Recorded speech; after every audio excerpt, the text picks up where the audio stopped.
Hello and welcome to Spardha Lines, your one-stop destination for the civil services preparation, UPSC, KPSC and other relevant examinations. Today, before we start with our analysis for the day, we have a quick gentle reminder. Yesterday, we had the second test for this test series that was conducted by the Spardha Lines team. So we did have our second test series, and as part of it, we also have an elaborate discussion on our YouTube channel. For all those of you who have taken up the test and for all those of you who should know what should be the kind of questions that should be asked, you should watch this video where we have explained in detail what are the questions that can be anticipated and how to go about with answering these questions. Apart from that, the next test will be as part of this test series will be on 10th of December from 10 a.m. to 11:30 a.m. For all those of you who wanted to take up the test, who were not able to take up the test, please do subscribe to the test series. And this test, that is first, second, third, fourth, is completely free of cost, and this will be conducted both on the offline as well as on the online pattern. Let's get started and look into the first article and the first practice question. Michaung, which means strength and resilience, is named after a suggestion provided by Bangladesh, Indonesia, Myanmar, UAE. The answer to this is Myanmar. Why have we taken this practice question? Because of the reference in the Hindu article. So this article makes a mention of cyclone Michaung. This cyclone Michaung is a name that is given by Myanmar. What does it stand for? It stands for strength and resilience. Upon formation, cyclone Michaung will become fourth Bay of Bengal cyclic storm and the sixth cyclone formed in the Indian Ocean in the year 2023. When it comes to the cyclones, we have this naming convention. Whenever we speak about the naming convention, you have a designated region according to the World Meteorological Organization. So the World Meteorological Organization oversees the management of rotating names list tailored for each tropical cyclone basin. Cyclones arising in various ocean basins globally receive their names from their regional specialized meteorological centers, tropical cyclone warning centers within those areas. So there are a total of 6 RSMS, and for the Indian Ocean region, we have as many as 13 countries, and these countries keep suggesting the names. For now, there has been a name that is selected called as Cyclone Michaung, and this was a name that was given by Myanmar, and it stands for strength and resilience. So this article says that in all likelihood, this Cyclone Michaung is likely to make landfall on Andhra Pradesh coast between Nellore and Machilipatnam. Where it will make the landfall, it is in the state of Andhra Pradesh. So what is this landfall? Let's say, for example, this is the land area of India. This is where Andhra Pradesh is. So what we have is a lot of heat that will be generated, and then the cyclone starts moving towards the land. And the minute it makes and meets the land, that is what is called as the landfall. So the moisture that is taken up, the wind that is carrying the moisture from the sea, from the ocean, will ultimately fall on the land, and that particular point where the moisture falls on the land is called as the landfall. So remember, these are some of the important concepts from your geography point of view, that is GS paper 1. Now let's look into the next practice question. Consider the following statements with respect to kabootarbaazi. It is a traditional winter sport of pigeon racing. It was popularized in India by the Mughals. Which of the statements given above are correct? The answer to this is both. Since it is asking for the correct statement, what would be the answer? The answer to this would be 2. So when we speak, the answer to this would be both the statements are right, which is both. When we speak about this kabootarbaazi, what is this kabootarbaazi? This is nothing but the pigeon racing. So when we speak about pigeon racing, this traditional winter sport of pigeon racing or kabootarbaazi historically found patronage in the courts of the Mughal emperor And it is at this particular point where you would have pigeons which will be trained by their masters. The masters would give them delicious food, healthy food, and ultimately, because the pigeons also have the memory to come back to their homes, they are put to a race, and whosoever's pigeon wins the race, they would be given a huge prize as well. So it started off from the period of the Mughal Empire, and it continues to be practiced in certain pockets of Delhi even today. So what is kabootarbaazi? It is nothing but pigeon racing. In this sport, flocks of pigeons are pitted against each other, with the owner of the winning flock awarded the title of an ustad or the master. Some breeders spread that sport does not enjoy the same patronage as it once did due to higher expenses, lack of interest, complaints from the local residents. These are the threats for the continuation of this particular sport. So remember, when we speak about kabootarbaazi, it is about pigeon racing, first pointer. Second pointer is with respect to the Mughals. So it was the Mughals who came up with this particular program, basically as a source of entertainment and also as a source of enjoyment during that period, and its legacy continued to be present as well. Now let's look into the next article. This article here is important from your GS paper 1, which is to do with social issues. What are we speaking about? We are speaking about the disabled people. We are speaking about inclusion of the disabled people. So what is the definition of disability? Disability is any condition of the body or mind which is impairment that makes it more difficult for the person with the condition to do certain activities and interact with the world around them. So whenever you have a question in the UPSC or in KPSC or any other examination for that matter, the question would be emphasizing on a particular subject matter. For example, it can be disability, or for example it can be minorities, or for example adultery, which is our next topic that we will be discussing. So any question for that matter will have a subject matter. What is the focus of the subject matter? What is the major attribute of the question? Is a subject matter. So explain what the term is. So if it is disability, explain what disability is. If it is adultery, explain what adultery is. So when you have such words emphasized in that question, you have to take out the subject matter of that question and explain what the question's meaning is. That is how you build your answer in all types of questions. So take up a question, see what is the subject matter, and ultimately start working on that particular question. So the point that we are trying to emphasize is explain what disability is first and then look at other arguments. So what is the author trying to say? So disability is nothing but a person who has an issue. It can be with respect to the seeing, vision issues, or hearing issues, or any other issues where he is not able to move from one place to another. So this person has some impairment. So he has activity limitation.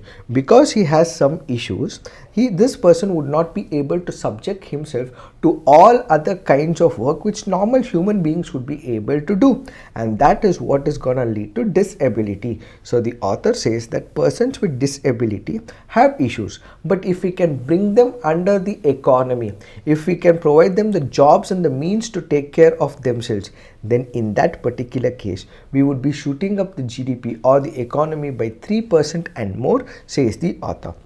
So the author in this particular case goes on to say that globally there have been 1.3 billion people, which is equivalent to nearly entire population of India, who live with some sort of disability. Of them, 80% live in the developing countries. Further, 70% of them live in the rural areas. So what are the viewpoints put out by the author? So the author currently says current systems are designed for persons without disabilities and end up being exclusionary to people with disabilities. How?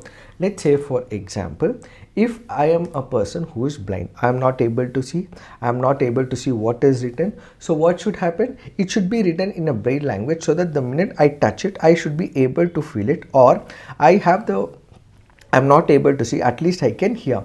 So in most of these things, we do not have these parameters that are mentioned. If I have to go from one place to another, there is difficulty for me. If I have to move from one place to another, I do not have the hearing apparatus that is provided. So these are the various impediments for the people with the vision. Or let's say, for example, a person who is not able to walk, a person who has locomotive issues. In that particular case, if a person has to move from one place to another, the wheelchairs is not easily movable from one place to another. There are no sliders that are included. Even if a person has to move from destination A to a destination B, the buses are not friendly as well. So there are people who have vision issues, there are people who have locomotive issues. These people are not able to gel up into the system because we are not making it highly inclusionary model. Because it is not inclusionary, they are not able to become part of the economic activity. Because they are not part of the economic activity, there is a drop in the economic boost, because had they been part of the economic activity, there would have been a boost of about 3%, says the author. Now that they are not present, this is ultimately damaging the economy as a whole, and we are not making it inclusive because these people are not part of the economic building activity. So the author says inclusion of persons with disability into the economy can help boost global GDP between 3% to 7% as per the study by the International Labour Organization. So what are the other issues with respect to disability? Fewer jobs for persons with disability. Then there is stereotyping as well, that we say that this person cannot do so and so, that person cannot do so and so. So we constantly hit them and we actually discourage them over a period of time, that even if they want to do something on their own, even if they're capable of doing it, because of the stereotyping that we engage and constantly hit on their capabilities, we discourage them, and as a result, even if they have the capability to do so, they would not be able to do so. In fact, United Nations Convention on the Right of Persons with Disabilities always wants these people to take up more opportunities, but we are not even giving the opportunities, and as a result, these stereotypes and fewer jobs for the persons with disability are against the United Nations Convention on the Right of Persons with Disability. So the author says that the government of India, in order to change this perception, in order to bring rejuvenation to such sections, has created number of steps and has also taken measures as well. For example, unique ID for persons with disabilities, which is the UDID card, was established as part of the Right of the Persons with Disabilities Act of 2016 in order to give morale to, in order to boost their morale, in order to increase their confidence in the way that they are operating. The government has introduced UDID card for such people. However, there is last mile connectivity of the benefits enumerated for the people with disabilities by the government. However, when these measures are taken, these measures and awareness will have to be given to the people, but then these people do not even know that such mechanism does exist. Many people in the remote corners, or for example in certain pockets of the country, do not even know that there is something called as the UDID card. So what are we supposed to do? We have to take up the brand ambassadors. We have to see who are the local leaders, provide them the means, the mechanisms and tools, so that these people are ultimately able to give out the information at the grassroots level. So despite the government coming up with these initiatives, providing the UDID card for those who are suffering from the disability, they are not even provided these cards because they don't even know about it. So identify who the leaders are in that particular locality, provide them the means and the mechanisms so that they are able to convey the same to the people suffering from it, so that they can work on the grassroots level. Similarly, when most of these projects are taken up, it is mostly felt in the urban areas because of the reach, because of the social media and other advanced mechanisms. But this is not felt the same in the rural areas. Since it is not felt in the rural areas, the people in the rural areas have no access to these centers as well, and as a result, what the author suggests is bottom-up approach rather than the top-down approach. What is this top-down approach and the bottom-up approach? When we say top-down approach, it basically means that you have a government mechanism which will ultimately implement a program. It expects people below to follow and get these particular benefits of this particular program. But if it's bottom up approach, what does it mean? It means people are the ones who discuss with the leaders that this is the program that they want. So in bottom up approach, they become participatory in nature. They decide how a goal has to be implemented, what are the means as to which how we reach the destination. So they become participative in nature.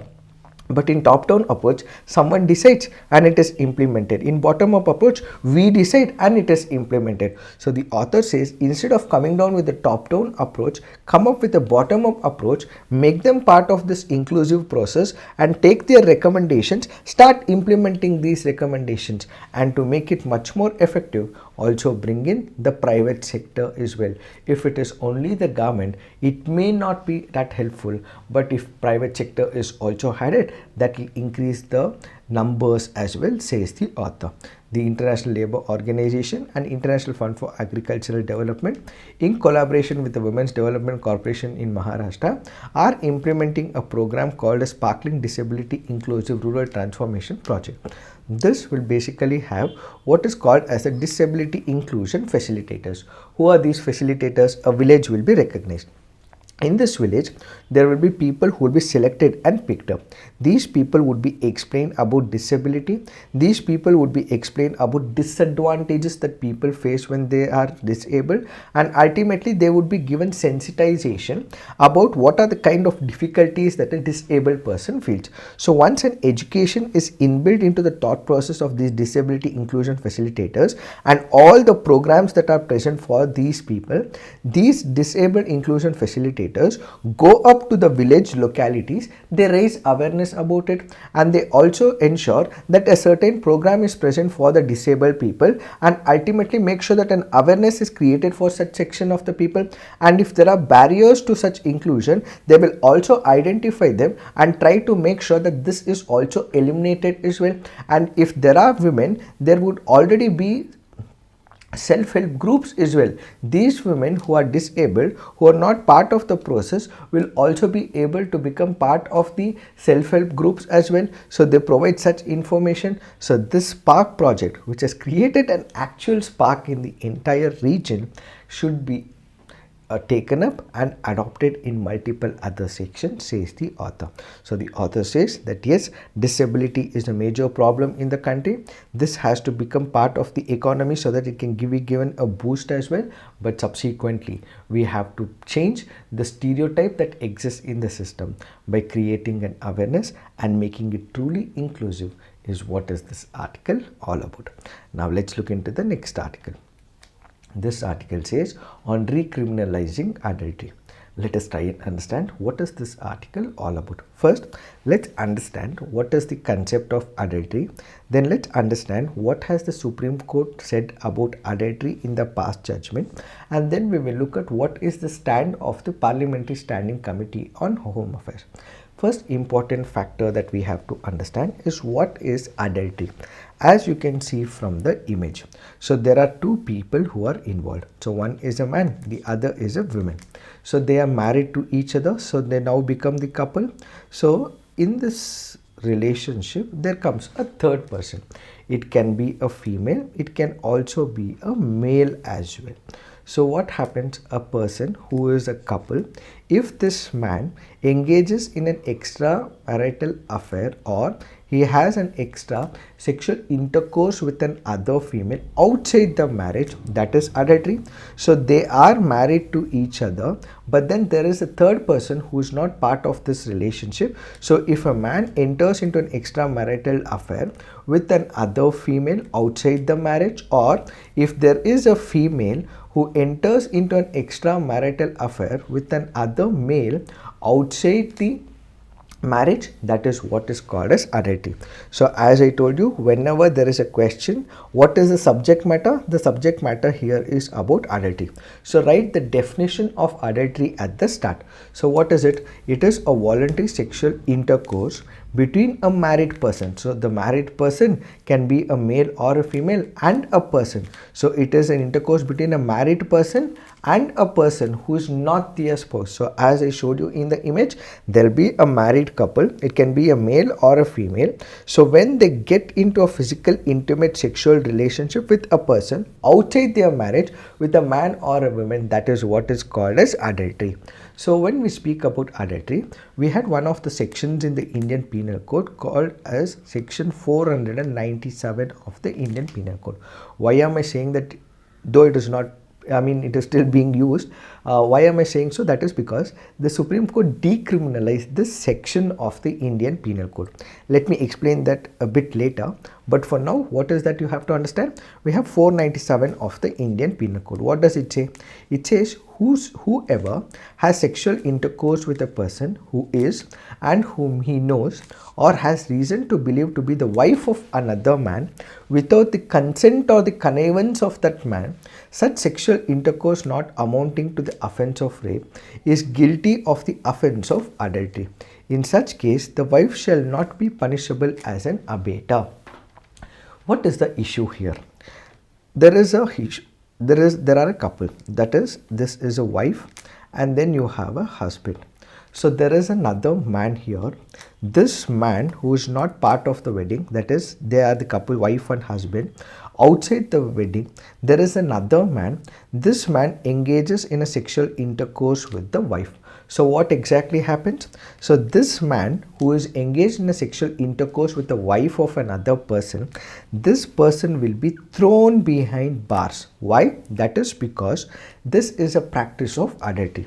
When you look at the bare act of 497 of the Indian Penal Code, it says that a man who is not her husband, if this man engages into a sexual intercourse with the wife of another man, then this man has committed an adultery, which means since it is this man who's committed an adultery, he will be thrown behind bars.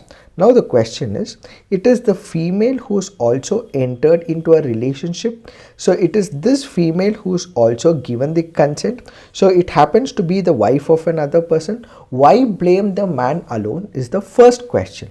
Second question is about the autonomy of the women. What is the autonomy of the women here? Without the consent. So let's look at this point here. Whoever has sexual intercourse with the person who is and whom he knows or has reason to believe to be the wife of another man. So she is wife of another man without the consent or connivance of that particular person. So does it mean that is it okay for the women to take the consent? No, this is ultimately violating the women's autonomy as well. So what this article basically says is that this section basically highlights is that whenever there is a person who's engaging in sexual intimate relationship, both man and a woman are equally culpable. But it is only man who is culpable in this particular case according to section 497. And at the same time, if it is the woman, it is her own bodily autonomy. When it is her own bodily autonomy, what is the question of connivance of that particular man coming into picture? So is it okay if the other man takes the consent of the man? No, that is not at all okay. So what this means is that these are unconstitutional, illegal, and the Supreme Court in one of the landmark judgments said it has decriminalized 497, which means to say 497 exists, but then this is a ground for divorce, which means it is going to be civil in nature and not criminal in nature. What do we mean by it? It means that even if there is a case of adultery that is proved, it can be a ground for divorce between a husband and a wife, whether it is a wife who is engaged in intimacy or it is a husband who is engaged in intimacy. It can become a ground for divorce and it is not a ground for throwing this person behind the bars. Added to it, there are a couple of other issues. What if there is a man who is married, obviously? So this man who is married, can he engage into a sexual intimate relationship with a person who is not married? Let's say, for example, there is a female. If there is a female, there is a married man. What if he engages with a sexual intercourse with an unmarried woman? So is he not engaging in an adultery? Yes, he is engaging in an adultery. But then the thing is, it is not covered under law. That happens to be an another major issue. So the Supreme Court looked into section 497. It also looked into the Criminal Procedure Code 198, which also speaks about the procedure for adultery, and ultimately decriminalized this entire section.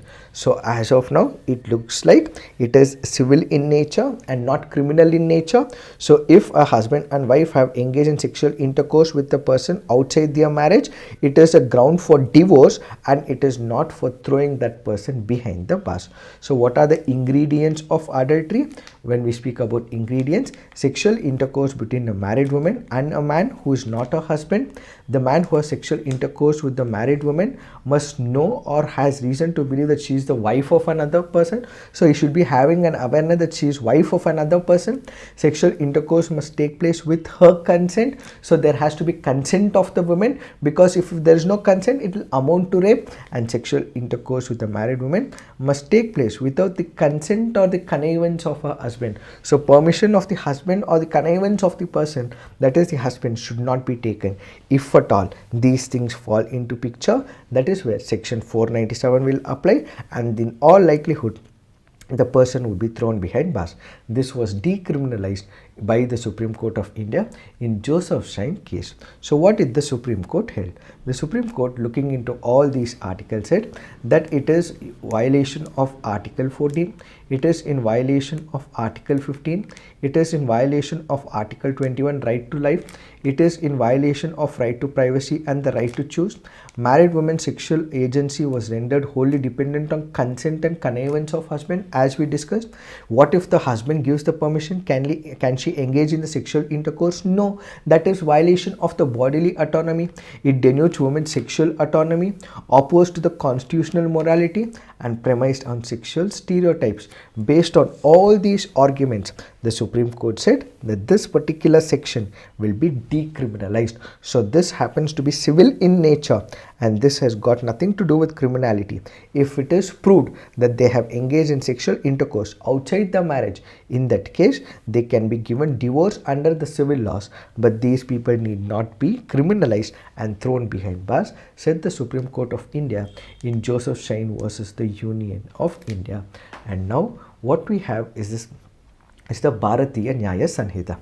So the IPC will be replaced by the Bharatiya Nyaya Sanhita.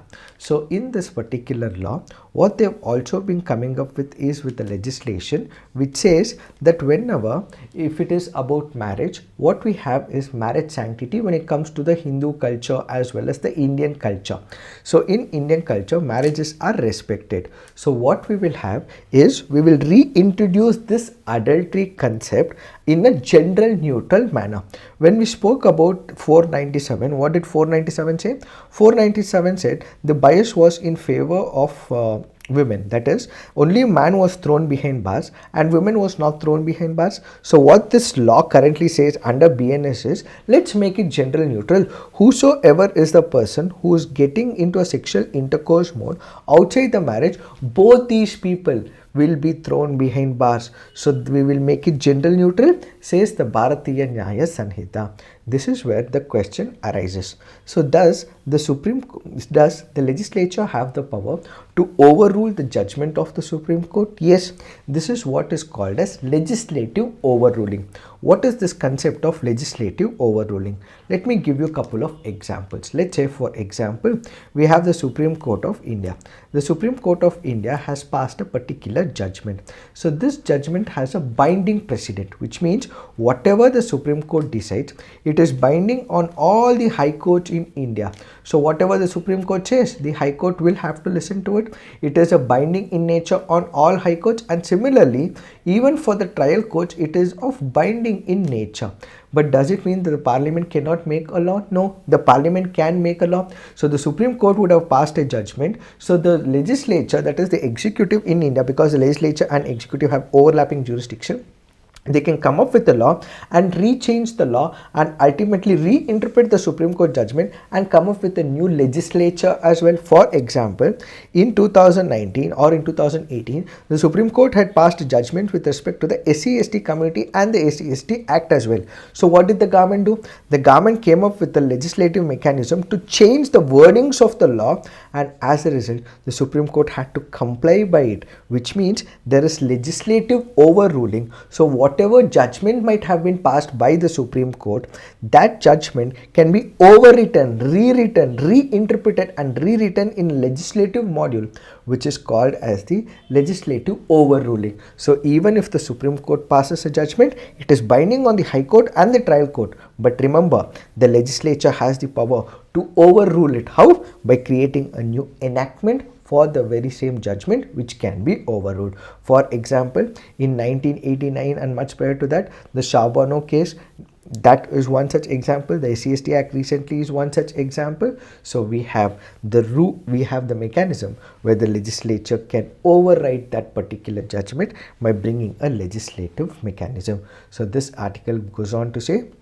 that the BNS has come up with a proposal, that is the Bharatiya Nyaya Sanhita has come up with a proposal that let's include adultery back into the law books. Yes, and this law books will include gender neutral terms and conditions. Whosoever engages outside the marriage, they will be thrown behind bars, because marriage has its sanctity in India. So can the Supreme Court say it is wrong? Not necessarily. If the legislature is able to prove the intent of the Supreme Court is right in the law, then it can be rewritten, is what is this article all about. Now let's look into the next article. This article says disinformation is a major threat to the democracy. This article here is speaking about disinformation. What is disinformation? Information which is not right, information which is not factual, information which is not true, information which is not right when it is publicized, when it is circulated, when it is thrown open in certain society or in a certain region where people perceive, believe, accept and move and accept that information as right, is what is called as disinformation. So information which is not accurate, which is not legitimate, which is not true, when it is being accepted by the people, which creates a problem in the society, which creates a threat in the society, is a threat to the democracy, says NRAM. So this article basically goes on to say, when information is given in the society, it has to be factual in nature.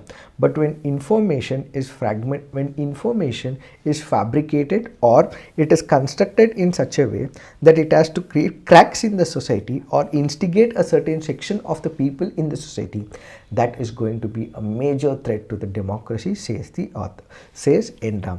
So he goes on to say, as much as we are able to break down and bring down the misinformation and disinformation, we would be able to keep up the churns of democracy.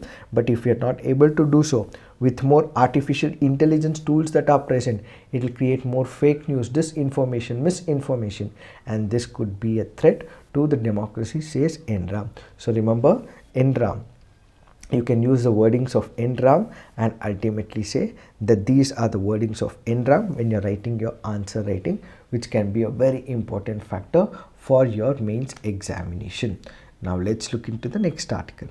This article here is important from your GS paper 3, which is your environment and ecology. This is from the preliminary examination point of view. So remember, methane has a greater global warming potential than carbon dioxide.